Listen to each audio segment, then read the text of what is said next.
তোমালোকৰ লগত কথা পাতিম মই যিখিনি কথা কম কোনো ভাষণ নহয় তোমালোকৰ লগত সৰু সৰু ল'ৰা ছোৱালী পুথিভঁৰাল বুলি কোৱাৰ কাৰণে মই খুবেই আনন্দিত হৈছোঁ গতিকে পুথিভঁৰালৰ কাৰণে আজি ইয়াত আহিছোঁ গতিকে কোনেও কথা নাপতাকৈ আমি তোমালোকৰ লগত ময়ো তোমালোকৰ লগত কথা পাতিম কিন্তু তোমালোকে কোনো ধৰণৰ হৈ হাল্লা নকৰিবা পোনপ্ৰথমতে মই ইয়াত আহিয়ে মোৰ মনটো খুব দুখ লাগিল যে যিজন মোক গুৱাহাটীত আমন্ত্ৰণ কৰিবলৈ গৈছিল তেওঁজনমান ব্যক্তি আপোনালোকৰ এই কমিটিৰ আজি মই আহি ইয়াত হঠাতে শুনিলোঁ যে আপোনালোকৰ মাজৰ সাংস্কৃতিক বিভাগৰ সম্পাদক ৰুহুল আমিন নাই সঁচাকৈ শুনি মনটো বৰ দুখ লাগিল মই ভগৱানৰ ওচৰত আল্লাহৰ ওচৰত প্ৰাৰ্থনা কৰিছোঁ তেখেত য'ত আছে শান্তিত থাকক আৰু তেখেতৰ আত্মাই চিৰশান্তি লাভ কৰক আৰু মই আজিৰ পৰা প্ৰায় ৭৫ বছৰ আগত আপোনালোকৰ এই গুৱাগুচিৰ যিসকল নমস্য ব্যক্তিৰ অক্লান্ত পৰিশ্ৰমৰ ফলত আপোনালোকৰ এই পুথিভঁৰাল আৰু যুৱ সংঘৰ জন্ম হৈছিল বা যিসকল ব্যক্তিৰ প্ৰচেষ্টাত এই নমস্য ব্যক্তিসকলৰ প্ৰচেষ্টাত এই পুথিভঁৰাল আৰু যুৱ সংঘ জন্ম হৈছিল মই তেখেতসকলক শ্ৰদ্ধাৰে সোঁৱৰণ কৰিছোঁ আজি হয়তো তেখেতসকলৰ আমাৰ মাজত নাই তেখেতসকলো য'ত আছে শান্তিত থাকক তেখেতসকলৰ আত্মাই চিৰশান্তি লাভ কৰক যে 1945 চনত মই ল'ৰা ছোৱালীবিলাকক কৈছোঁ যে 1945 চনত যেতিয়া জাপানৰ হিৰোশ্বিমা নাগাচাকিক এটম বোমেৰে ধ্বংস কৰি দিয়া হৈছিল তেতিয়া জাপানীসকলে সিদ্ধান্ত লৈছিল যে জাপানক পুনৰুদ্ধাৰ কৰাৰ কাৰণে তেখেতসকলে পঢ়াশালী আৰু পুথিভঁৰাল তৈয়াৰ কৰিব আৰু সেই একে সময়তে আমাৰ এই গুৱাগুচিৰ হয়তো এই মেইন ৰাস্তাৰ পৰা গুৱাগুচিলৈ আহিবলৈ হয়তো ৰাস্তাটো হোৱা নাছিল প্ৰায় ৭৫ বছৰ আগত 1948 চনত আপোনালোকৰ মাজৰ বিশিষ্ট ব্যক্তিসকলে বা নমস্য ব্যক্তিসকলেও চিন্তা কৰিছিল যে আমিও আমাৰ গুৱাগুচিক আমি কেনেকৈ আগবঢ়াই নিব পাৰোঁ বা গুৱাগুচিখনক আমি কেনেকৈ ডেভেলপ কৰিব পাৰোঁ তেনেধৰণৰ সেই কেইজন নমস্য ব্যক্তি চেষ্টাৰ ফলত আপোনালোকে এটা সুন্দৰ পুথিভঁৰাল এটা যুৱ সংঘ ইয়াতে পাইছে আৰু আমি সকলোৱে জানো যে যদি যুৱকসকলে আগবাঢ়ি আহে তেতিয়াহ'লে এটা অঞ্চল এখন দেশ এখন ৰাজ্য আগবাঢ়ি যোৱাত যথেষ্ট সহায় হয় কি এটা বৈদিক চিন্তা কি এটা মহৎ চিন্তা আপোনালোকৰ মাজৰ সেই ব্যক্তিসকলে কৰিছিলে আজিৰ পৰা ৭৫ বছৰ আগত গতিকে মই এই ব্যক্তিসকলৰ প্ৰচেষ্টাত যি পুথিভঁৰাল জন্ম হৈছিল হয়তো সেই সময়ত পুথিভঁৰালত পঢ়িয়ে হওক বা কিছুমান ব্যক্তিৰ নিজা প্ৰচেষ্টাতে হওক আপোনালোকৰ ইয়াৰ মাজৰ পৰা কোনোবা এজন বৈজ্ঞানিক হোৱা বুলি মই শুনিছোঁ কোনোবাই কলেজৰ প্ৰবক্তাও ইয়াৰ মাজৰ পৰা ওলাইছে আপোনালোকৰ গাঁৱত আছে বেংকৰ বিষয়াও আছে এছিয়াছ অফিচাৰো হয়তো আছে ডক্টৰ ইঞ্জিনিয়াৰো হৈছে গতিকে মই আশা কৰিম যে এই পুথিভঁৰালত আপোনালোকৰ ল'ৰা ছোৱালী বা কণ ল'ৰা ছোৱালীসকলে ৰেগুলাৰ পঢ়া শুনা কৰি আমাক আৰু তেনেকুৱা কেইবাজনো ডক্টৰ ইঞ্জিনিয়াৰ প্ৰশাসনিক বিষয়া আমাৰ গুৱাগুচিৰ পৰা লাগে গতিকে আমি গুৱাগুচিখনক আগুৱাই নিবলৈ আজিৰ পৰা আমাৰ ককা হয়তো তেখেতসকল আমাৰ বয়সত আজি কণ ল'ৰা ছোৱালীৰ বয়সত তেখেতসকল তোমালোকৰ মই ল'ৰা ছোৱালীখিনিক উদ্দেশ্য কৰি কৈছোঁ এই ল'ৰা ছোৱালীখিনিক এই তেখেতসকল কাৰোবাৰ ককা কাৰোবাৰ আজু ককা আছে আমাৰ ককা আজু ককাহঁতে আমাৰ এই গুৱাগুচিক আগবঢ়াই নিবলৈ যি ধৰণৰ পুথিভঁৰাল ইয়াত বা যুৱ সংঘ ইয়াত আমাৰ কাৰণে আজিৰ পৰা ৭৫ বছৰ আগত ইয়াতে জন্ম দিলে এই পুথিভঁৰালক উদ্দেশ্য কৰিয়ে আমাৰ গুৱাগুচিখন আগবাঢ়ি যাব লাগিব আৰু আমি আশা কৰিম যে আমাৰ গুৱাগুচিখন যাতে এদিন আমাৰ সমগ্ৰ নলবাৰী জিলাৰ ভিতৰত বা গোটেই অসমৰ ভিতৰত বা গোটেই ভাৰতবৰ্ষৰ ভিতৰত এটা জাকত জিলিকা অঞ্চল হিচাপে পৰিগণিত হয় গতিকে গুৱাগুচিৰ কণ ছাত্ৰ ছাত্ৰী আজি মই এই ল'ৰা ছোৱালীখিনিক দেখি মোৰ মনটো বৰ ভাল লাগিছে যে ইমান ঠাণ্ডাতো ল'ৰা ছোৱালীখিনিয়ে যে নহওক আজি পুথিভঁৰালৰ বাকৰিত আহি বহিছে বা পুথিভঁৰালৰ সন্মুখত বহিছে মই এতিয়া ল'ৰা ছোৱালীখিনিকে প্ৰশ্ন কৰিম যে তোমালোকে ইয়াত ৰেগুলাৰ পুথিভঁৰালত আহানে তোমালোকে পুথিভঁৰালত পঢ়ানে এতিয়া অলপ মোবাইলৰ যুগ আমি মোবাইলতে অলপ বেছিকৈ আমি মোবাইলত ব্যস্ত থাকোঁ আমাৰ ল'ৰা ছোৱালীও ব্যস্ত থাকে গতিকে মই ক'ব বিচাৰিম আচলতে পুথি বা পুথিভঁৰাল মানে কি যদি আমি ভাবোঁ যে পুথি বা পুথিভঁৰাল মানে কি আচলতে গ্ৰন্থ মানে কি গ্ৰন্থ হ'ল এটা জাতিৰ দাপোনস্বৰূপ এখন বৈদিক তথা জ্ঞান নিৰ্ভৰশীল সমাজ গঢ়িবলৈ হ'লে আমি প্ৰত্যেকজন ব্যক্তিয়ে গ্ৰন্থ অধ্যয়ন কৰিবই লাগিব গ্ৰন্থ অধ্যয়নে এজন মানুহৰ চিন্তাৰ উন্মেষ কৰায় গতিকে প্ৰত্যেকজন ব্যক্তিয়ে মই দেখা ইয়াত পিতৃসকল আছে মাতৃসকল আছে মই ল'ৰা ছোৱালীৰ উপৰিও মই দেখা পিতৃ মাতৃসকলকো আহ্বান জনাম যে আপোনালোকে এই পুথিভঁৰাল ৰেগুলাৰ আহক আপোনালোকৰ ল'ৰা ছোৱালীক লৈ আহক অন্ততঃ শনিবাৰ ৰবিবাৰ হ'লেও আপোনালোকে আহি ইয়াতে আপোনালোকৰ ল'ৰা ছোৱালীৰ লগত আপোনালোকে এখন কিতাপ পঢ়ক যে জীৱনটো সুন্দৰভাৱে আগুৱাই নিবলৈ হ'লে সুন্দৰ জ্ঞান বা বিদ্যাৰ অধিকাৰী হ'বলৈ হ'লে আমি বিভিন্ন ধৰণৰ ৰুচি অভিৰুচি অনুযায়ী বা বিভিন্ন জনৰ ৰুচি অনুযায়ী আমি কিতাপ পঢ়িবই লাগিব আৰু সেই চিন্তা আজিৰ পৰা ৭৫ বছৰ আগত আমাৰ ককা আজু ককাহঁতে কৰি থৈ গৈছে আমি জাষ্ট ইয়াত আহি পঢ়ি আমাৰ গুৱাগুচিক আগুৱাই নিব লাগে সেইটোৱে আমি আচলতে আমি সেইটোতে বেছি গুৰুত্ব দিব লাগে গতিকে অধ্যয়ন কৰিবলৈ অধ্যয়ন যদি আমি নকৰোঁ আমাৰ হয়তো আমি সদায় পিছ পৰিয়ে থাকিব লাগিব গতিকে গ্ৰন্থ জীৱনৰ এটা অমূল্য সম্পদ আৰু এই অমূল্য সম্পদ আমি সদায় তাক সম্পদ হিচাপে অমূল্য সম্পদ হিচাপে ৰাখিব লাগিব ছাত্ৰ ছাত্ৰীৰ বাবে এক অপৰিহাৰ্য অংগ গ্ৰন্থ হ'ল ছাত্ৰ ছাত্ৰীসকলৰ কাৰণে এটা অপৰিহাৰ্য অংগ গতিকে আমি এই যিসকল দৰাচলতে বৈদিক চিন্তা চৰ্চা অক্ষুণ্ণ ৰখা ব্যক্তিসকলৰ স্বাৰ্থহীন অৰিহণাৰ কাৰণে একোখন সুন্দৰ সুন্দৰ কিতাপ ৰচিত হয় আৰু তেখেতসকলৰ এই কিতাপবিলাকে হয়তো গৈ এটা পুথিভঁৰালৰ জন্ম হয় গতিকে যিসকল লেখকে তেখেতসকলৰ বৰ্তমান বাস্তৱ যিটো আমাৰ জীৱন বা আমাৰ বাস্তৱ জীৱন যিটো আমাৰ মানে কষ্টকৰ জীৱন এই জীৱনৰ মাজতো আমাৰ মাজৰে কিছু ব্যক্তিয়ে হয়তো বিভিন্ন ধৰণৰ কিতাপ লিখিছে আমাৰ উপযোগী হোৱাকৈ আৰু এই কিতাপবিলাকে আমি আমাৰ পুথিভঁৰালত ৰাখিছোঁ যদি আমাৰ ল'ৰা ছোৱালী নপঢ়ে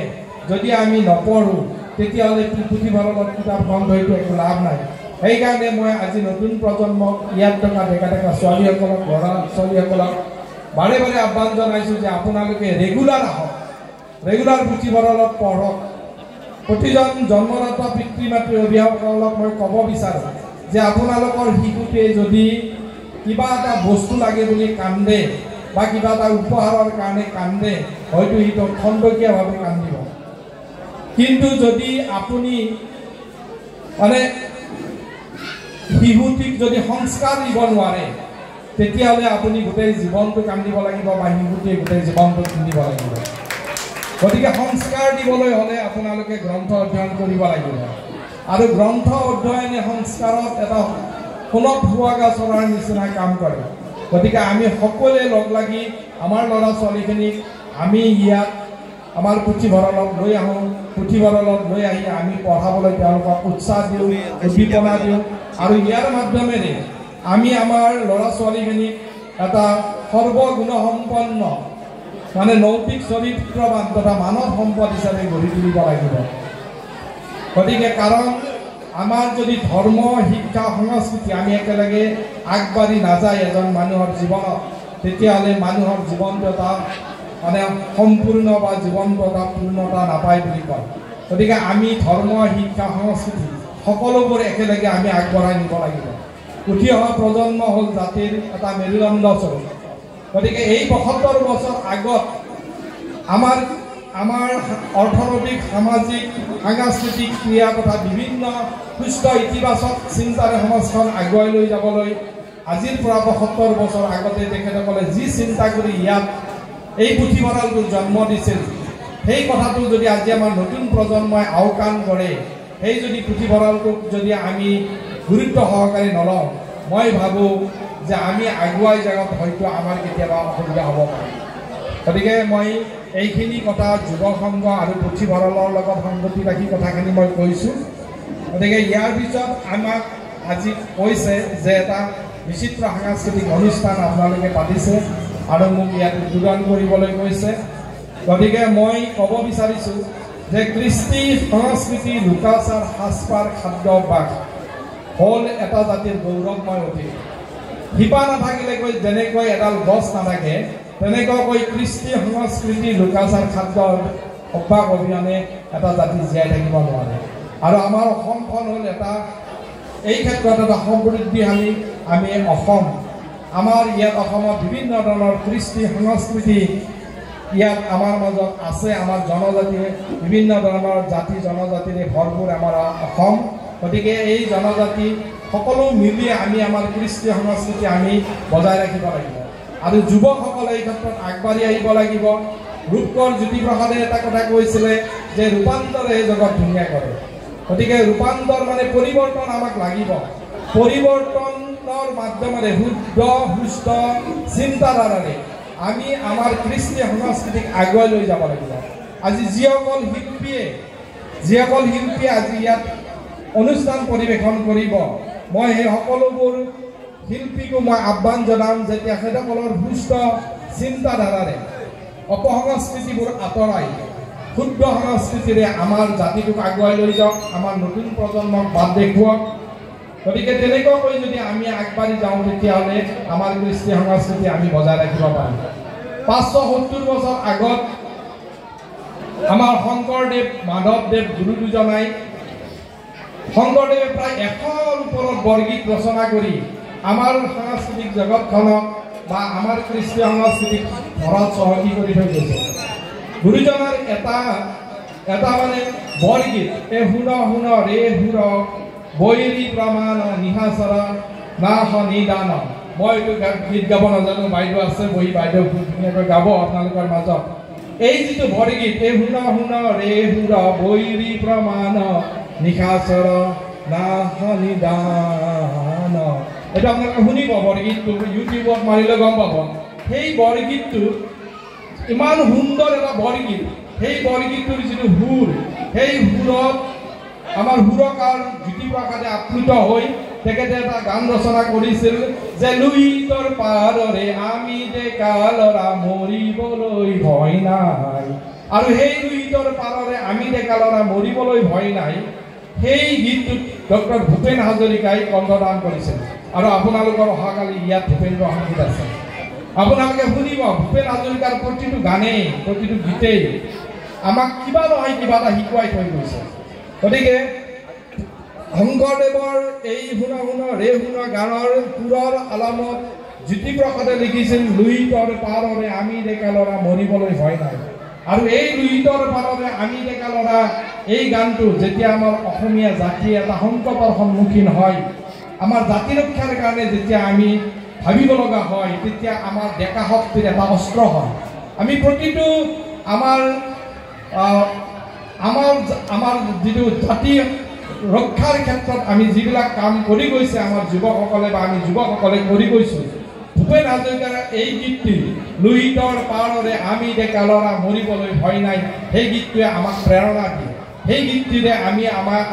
অস্ত্ৰ হিচাপে আমি ডেকা ল'ৰাবিলাকে লৈ আমাৰ জাতিটোক আগবঢ়াই লৈ যাব পাৰোঁ। গতিকে ভূপেন হাজৰিকাৰ অহাকালি হয়তো মই শুনিছোঁ যে ইয়াতে more than 70 পাৰ্টিচিপেণ্ট ভূপেন হাজৰিকাৰ ভূপেন্দ্ৰ সংগীতত তেখেতে মানে পাৰ্টিচিপেট কৰিছে। হয়তো ভূপেন হাজৰিকাৰ গানবিলাক কালি আপোনালোকে শুনিব, খুব সুন্দৰকৈ শুনিব আপোনালোকে ভূপেন হাজৰিকাৰ গান। ভূপেন হাজৰিকাৰ প্ৰতিটো গানেই কিবা নহয় কিবা আমাক দি গৈছে। ঠিক তেনেদৰে আমাৰ বিহু সম্ৰাট খগেন মহন্ত, লোকগীতৰ সম্ৰাট আমাৰ ৰামেশ্বৰ পাঠক, তেখেতসকলেও সুন্দৰভাৱে আমাৰ বিহুগীত আমাৰ তেনেকুৱা কৰি মানে আমাৰ যিবিলাক আছে বিভিন্ন ধৰণৰ গীত, জিকিৰৰ পৰা আদি কৰি হওক, কাৱলীৰ পৰা আদি কৰি হওক, যিসকলে এই মণিষীসকলে শিল্পীসকলে আমাৰ জিকিৰ বা কাৱলী বা যি ধৰণৰ বৰগীত বিহু গীত আমাৰ তাৰপিছত আমাৰ বিভিন্ন ধৰণৰ গান ৰচনা কৰি আমাৰ সাংস্কৃতিক জগতখনত আগবঢ়াই লৈ গৈছে। গতিকে আমাৰ এই শিল্পীসকলক আমি শ্ৰদ্ধা কৰিবই লাগিব। শিল্পীসকলে বিভিন্ন ধৰণৰ চিন্তা কৰে। এজন শিল্পীৰ আমাৰ প্ৰথমতে আমি যদি চাওঁ যে আমাৰ ৰূপকৰ জ্যোতিপ্ৰসাদ, বিষ্ণু ৰাভা, তাৰপিছত আমাৰ ভূপেন হাজৰিকা, এতিয়া আমি যদি আমাৰ য়ং জেনেৰেশ্যনৰ শিল্পীসকলৰ ফালে চাওঁ, এটা সময়ত সন্ধ্যা মেনন, বিজয় ভূঞাই আধুনিক গীতৰ নতুনত্ব আনিছিল। তাৰপিছত যদি আমি এতিয়া চাওঁ, আপোনালোকে জানে, আমাৰ ডেকা সমাজে জানে, আমাৰ জুবিন, পাপন, নাহিদ আফ্ৰিনকে ধৰি বিভিন্ন, মই সকলোৰে নাম ল'ব নোৱাৰিলেও বা এই মুহূৰ্তত সকলো শিল্পীৰ নাম মনত নাহিলেও কোনো বেয়া পাব নালাগে। আপোনালোকে মোতকৈ বেছি জানিব যে এই শিল্পীসকলে আমাৰ সাংস্কৃতিক জগতখনক বিভিন্ন ধৰণে আগুৱাই লৈ গৈছে। আপোনালোকে যদি চাই যে এজন শিল্পীৰ যিটো চিন্তাধাৰা, সেই চিন্তাধাৰাটো এটা সাধাৰণ মানুহৰ লগত বা আপোনাৰ লগত বা মোৰ লগত নিমিলে। আজি বাইদেৱে যিটো চিন্তা কৰিব বা ইয়াত যিখিনি শিল্পী আহিছে তেখেতসকলে যিটো চিন্তা কৰিব, আজি বাইদেউৰ চিন্তা আপোনাৰ লগত বা মোৰ লগত নিমিলে। বাইদেউৰ চিন্তা সদায় ওপৰত, শিল্পীৰ চিন্তা সদায় ওপৰত। এডাল কলগছক লৈ বা এডাল নাহৰ গছক লৈ বা এখন অটোৰিক্সাক লৈ যিখিনি চিন্তা কৰিব, আপুনি মই কলগছ এডাল দেখিছোঁ, কলগছৰ পাত কাটিছোঁ, কলগছ বিভিন্ন ধৰণে ইউজ কৰিছোঁ, কিন্তু আমি কলগছক লৈ একো চিন্তা কৰিব নোৱাৰোঁ। কিন্তু কেশৱ মহন্তই কলৰে পাততে কাউৰী পৰে বুলি গীত ৰচনা কৰিছিল আৰু খগেন মহন্তই তাইৰ প্ৰথম কণ্ঠদান কৰিছিল, কলৰে পাততে কাউৰী পৰে। তেনেকৈ বিভিন্ন ধৰণৰ যে আমাৰ নাহৰ গছ এডাল, জুবিনে তেওঁৰ গানত কয় নাহৰ গছডালেই ধুনীয়া। গতিকে নাহৰ গছ এডালক লৈ জুবিনে ঐ নাহৰ বুলি যিটো এটা বিখ্যাত বিহু গীত ৰচনা কৰিছে, আপোনালোকে প্ৰত্যেকে চাগে ঐ নাহৰ এই গীতটো ভাল পায়। গতিকে নাহৰ গছ এডালক লৈ জুবিনে যিটো চিন্তা কৰিব, তাৰমানে এজন শিল্পীয়ে যিটো চিন্তা কৰে সেইটো আপুনি মই কৰিব নোৱাৰোঁ। সেইকাৰণে শিল্পীৰ চিন্তাধাৰা অলপ বেলেগ। আজি ইয়াত বিভিন্ন ধৰণৰ গাড়ী আছে, অটো আছে, অটোখনত উঠিছোঁ, ফুৰিছোঁ, কিন্তু ডক্টৰ ভূপেন হাজৰিকা লিখিছিল যে অটো ৰিক্সা চলাওঁ আমি দুয়ো ভাই, ডিগনিটি অফ লেবাৰ, শ্ৰমৰ মৰ্যাদাৰ ওপৰত ভূপেন হাজৰিকাই অটো ৰিক্সাখনৰ ওপৰত গান ৰচনা কৰি তেখেতে উৎসাহিত কৰিছিল। সেইকাৰণে শিল্পীসকলৰ যি ধৰণৰ চিন্তা চৰ্চা, সেই চিন্তা চৰ্চা আমাৰ লগত নিমিলে। গতিকে শিল্পীসকলক আমি শ্ৰদ্ধা ভক্তি কৰিব লাগিব। আৰু আজি ইয়াত যিসকল উদীয়মান শিল্পী ইয়াত আহিব, মই সকলোকে আহ্বান জনাম যে তেখেতসকলৰ শুদ্ধ চিন্তাধাৰাৰে আমাৰ জাতিটোক আগুৱাই লৈ যাওক, আমাৰ গোৱাগুচিক আগুৱাই লৈ যাওক, আমাৰ বৃহত্তৰ ঘগ্ৰাপাৰাক আগুৱাই লৈ যাওক। জাপানীসকলে যদি 1945 চনত তেওঁলোকক আমেৰিকাই আটম বোমেৰে ধ্বংস কৰি দিয়াৰ পিছতো যদি তেখেতসকলৰ যিটো প্ৰযুক্তিবিদ্যা, সেই প্ৰযুক্তিবিদ্যা অবিহনে যেন আজি বিশ্বৰ বিজ্ঞান শূন্য তেখেতসকলে 75 বছৰ পিছত কৰিব পাৰে, সেই একে সময়ত আমাৰ গোৱাগুচিৰ মনুষ্য, আমাৰ ককাসকলে যি ধৰণৰ পুথিভঁৰালেৰে আমাক আগুৱাই নিবলৈ তেখেতসকলে প্ৰয়াস কৰিছিলে, সেই প্ৰয়াসক আমি কিয় পৰা নাই, আমি কিয় নোৱাৰোঁ? আজি আমি জাপানৰ প্ৰযুক্তিবিদ্যা বা চাইনাৰ প্ৰযুক্তিবিদ্যা, আমি মোবাইল আনি ঘৰত মোবাইল চাই, ৰীল চাই আমি টাইম নষ্ট কৰিছোঁ। কিন্তু আমাৰ ডেকা পিতৃ মাতৃসকলকে মই ক'ম, কাৰণ আমাৰ যিখিনি ইয়াত সৰু সৰু ল'ৰা ছোৱালী আছে তেওঁলোকে ইমানখিনি বুজিব পৰা হোৱা নাই, বা ডেকা পিতৃবিলাক নিশ্চয় ইয়াত আছে, মই দেখিছোঁ। গতিকে মাতৃ আছে। গতিকে ডেকা পিতৃ মাতৃসকলৰ দায়িত্ব যে আপোনালোকৰ যিটো আজিকালি প্ৰাইভেট স্কুলতে হওক বা গভৰ্ণমেণ্ট স্কুলতে হওক যিটো একাডেমিক শিক্ষা, সেই একাডেমিক শিক্ষাৰ লগত অন্ততঃ শনিবাৰ ৰবিবাৰ হ'লেও মাক দেউতাকো আহক, ল'ৰা ছোৱালীও আহক, ইয়াত আহি একেলগে এই পুথিভঁৰালত অধ্যয়ন কৰক, নতুনকৈ কিতাপ সংযোজন কৰক। যদি কিতাপ, ময়ো আজি আপোনালোকক ৰাজহুৱাভাৱে কথা দিলোঁ, ময়ো ইয়াতে খুব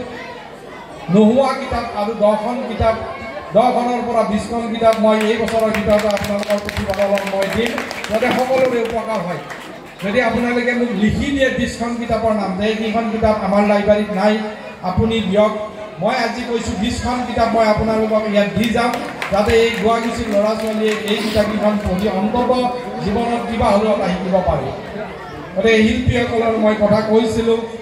এই শিল্পীসকলে যি ধৰণে গান গায়, যে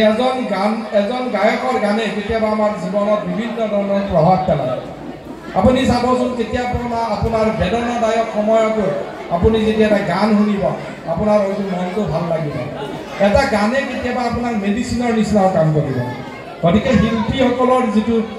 চিন্তাধাৰা বা শিল্পীসকলৰ যিটো চেষ্টা, সেই চেষ্টাৰ লগত